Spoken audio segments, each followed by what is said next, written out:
সাভারের রানা প্লাজার ট্র্যাজেডির সেই বিভীষিকাময় দিনটির কথা মনে আছে? আকাশ ছোঁয়া ধ্বংসস্তূপের নিচ থেকে টানা ৩ দিন জমে মানুষের লড়াই করে অলৌকিকভাবে বেঁচে ফিরেছিলেন নাসিমা খাতুন। মৃত্যুর হিমশীতল পরশ ছুঁয়েও সেদিন তিনি ফিরে এসেছিলেন জীবনের আলোয়। কিন্তু ভাগ্য যে কতটা নির্মম হতে পারে তার প্রমাণ মিলল এবার পদ্মার উত্তাল ঢেউয়ে।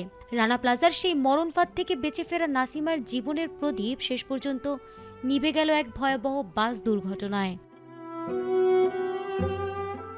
ঘটনাটি যেন কোনো ট্র্যাজিক সিনেমার চিত্রনাট্যকেও হার মানায়। ২০১৩ সালের রানা প্লাজার ধসের পর দীর্ঘদিনের চিকিৎসা আর মানসিক ট্রমার পাহাড় ডিঙিয়ে নাসিমা যখন নতুন করে বাঁচার স্বপ্ন দেখছিলেন, তখনই এক মর্মান্তিক দুর্ঘটনা কেড়ে নিল তার প্রাণ। গত বুধবার বিকেলে ভাগ্নি জামাই ও এক শিশুকে নিয়ে বাসে করে ঢাকা ফিরছিলেন তিনি।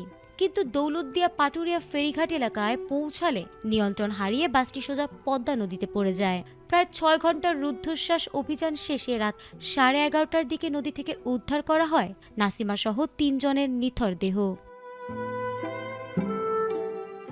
নাসিমা খাতুনের জীবনের গল্পটি যেন শুধুই লড়াই আর সংগ্রামের। রানা প্লাজার সেই বিভীষিকা কাটিয়ে দীর্ঘদিন গ্রামে থাকলেও সম্প্রতি স্বামীর মৃত্যুর পর জীবিকার তাগিদে আবারও ঢাকায় ফেরার সিদ্ধান্ত নিয়েছিলেন তিনি।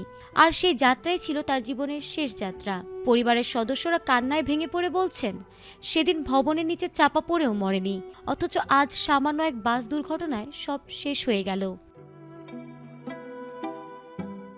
নাসিমার এই গল্প আমাদের মনে করিয়ে দেয় মানুষের জীবন আসলে কতটা অনিশ্চিত। নাসিমার এই প্রস্থান কেবল একটি মৃত্যু নয়, বরং এক অসমাপ্ত যুদ্ধের করুণ পরিণতি।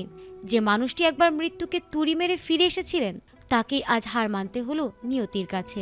রানা প্লাজা থেকে শুরু করে পদ্মা, এক লড়াকু নারীর এই জীবনযুদ্ধ শেষ হলো এক বুক হাহাকারে। ফারহানা হক, এটিএন বাংলা।